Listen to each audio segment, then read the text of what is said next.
Oo mga pards, tama yung kinuwento ni tatay na tawag kasi nila doon sa mga snatcher doon Spider-Man.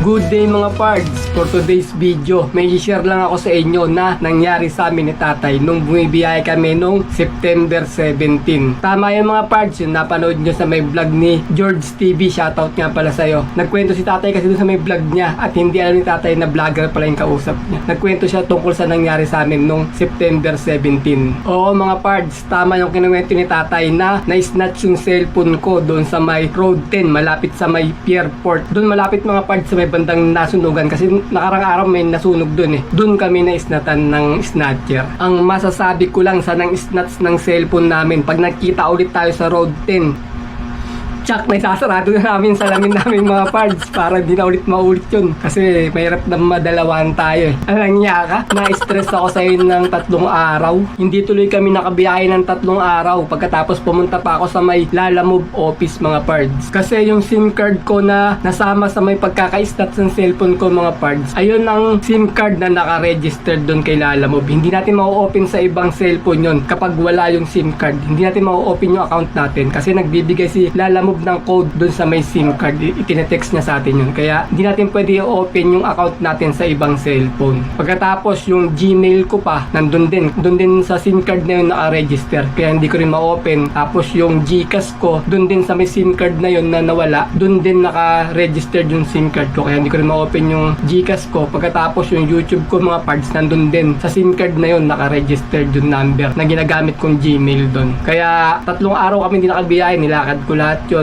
Pumunta ako ng Lalamove office, tapos inayos ko yung mga Gcash ko. Hindi naman pwede hindi pa verify yung Gcash natin para ipasok dun sa may KYC ni Lalamove para kunwari yung Lalamove wallet pwede natin i-cash out, mapupunta rin sa may Gcash natin. Nagpalit na rin kami ng SIM card mga pards, kaya lahat yun inasikaso ko. Ganito nga pala nangyari nun mga pards, galing kami nun ng Cavite, nakakuha kami ng booking dun papunta ng Plaridel, Bulacan. Ang laki nga ng booking namin nagkakalaga ng 1,300 plus yun mula Kawit Cavite going to Plaridel. Ngayon, syempre, nasa Kawit Cavite ka na. Ang pinakamabilis na way na papunta sa Plaridel ay yung nagka-Bitex kami. Cavitex tapos Roas Boulevard. Pagkatapos ng Roas Boulevard, Delpan. Ayun na yung pier. Tapos paglagpas na ng pier, pinakahuling stoplight na madadaanan namin sa may bandang Bitas na yun Tondo. Yun ang pinakahuling stoplight. Sa bandang kaliwa, may nasunugan kasi doon. Doon yung nagkaroon ng sunog na arang araw. Tapos ngayon, stoplight, nag-stop siya. Tapos medyo traffic din. Kaya mahaba rin bago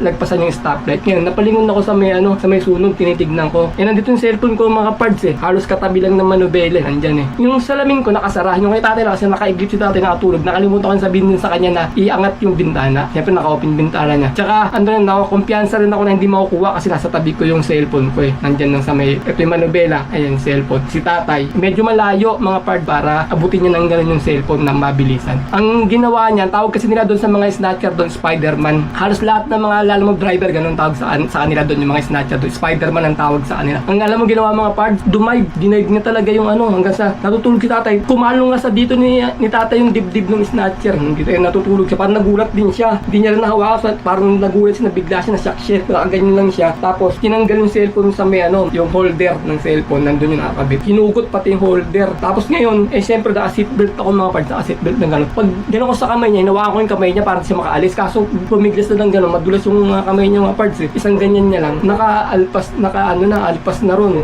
Tumakbo na papunta sa may likod ng sasakyan namin. Hindi na namin tinangkang habulin kasi baka meron daw yung kutsilyo. May mga ice pick gano'n. Hindi na namin tinangkang habulin data, hinayaan na lang namin. Lesson learned na lang sa amin yun mga pards na hindi na namin kakalimutan yung bintana namin na naka-open pag dumadaan kami ng mga bandang gano'n, mga bita, sa may pier. Basta alam mo mong delikadong lugar, maganda, isarado na natin salamin natin, ilock natin kasi may tendency rin na pagka naka-open yun, buksan nila ng mabilisan tapos bilang ganun yung cellphone natin, kaya ilalak din natin para talagang siguradong hindi makakapasok yung snatcher sa may sasakyan natin. At ayun mga parts, dahil wala na tayong cellphone, wala na tayong pang contact sa may drop-off, yung lugar hindi na rin namin alam yung pupuntahan namin, kaya nag-decide kami ni tatay na isauli na lang yung pinikap namin doon sa may Kawit Cavite. At ayun, pagkatapos nun, nagpunta kami ng Lalamove office ni tatay. Yung Lalamove office na pinuntahan namin mga parts doon sa may 5 518C A Bonifacio, Quezon City. Ang landmark niya ay malapit sa may C3 mga pards. A Bonifacio, corner C3. Pag galing ka ng Balintawak, tatawid ka ng C3. Tapos siguro mga 50 meters or 100 meters nasa kaliwa siya. Pag galing ka naman ng Blooming Treat, hindi ka tatawid ng C3 mga pards. Bago dumating ng C3, may gasolinahan dito sa kanan. Ano na tayo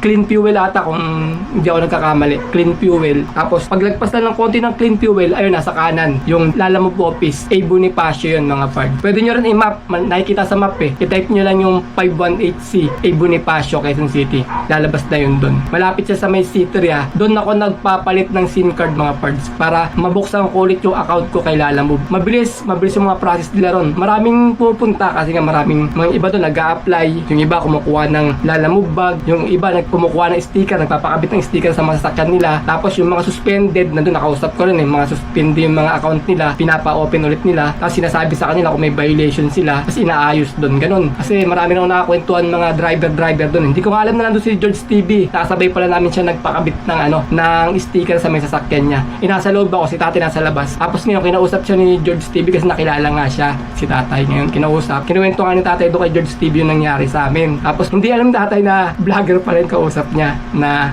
Lalamove driver na vlogger din sa YouTube. Ngayon, kinuwento niya nga doon kay George TV yung nangyari sa amin. O paano ayun lang mga pards ayun lang yung may kukwento ko sa inyo na nangyari sa amin. Sana maging lesson din sa inyo. Sa mga delikadong lugar, kailangan talaga sinasarado natin salamin natin. Kaya mas maganda pa mag-aircon kasi kami laging naka-open kasi nga nagtitipid nga kami sa diesel. Kaya hindi kami gumagamit ng aircon, binubuksan namin lagi yung bintana. Dahil sa tagal na rin natin bumibiyahe, parang habang tumatagal, naging kumpiyansa kami na walang mangyayari sa amin, ganun. Kaya ngayon, lesson learned na rin sa amin. Siguro, magbubukas kami ng bintana pag di kami gumagamit ng aircon. Siguro mga ganyan na lang, mga ganyan. Kahit nakakwentuhan ko rin ibang mga Lalamove driver, ganun daw. Kapag kalahati daw kasi, kaya pa rin daw nilang sumampa daw dun.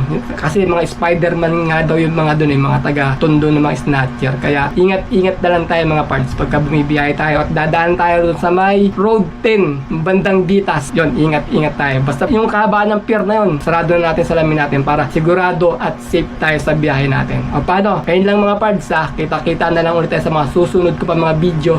Maraming salamat.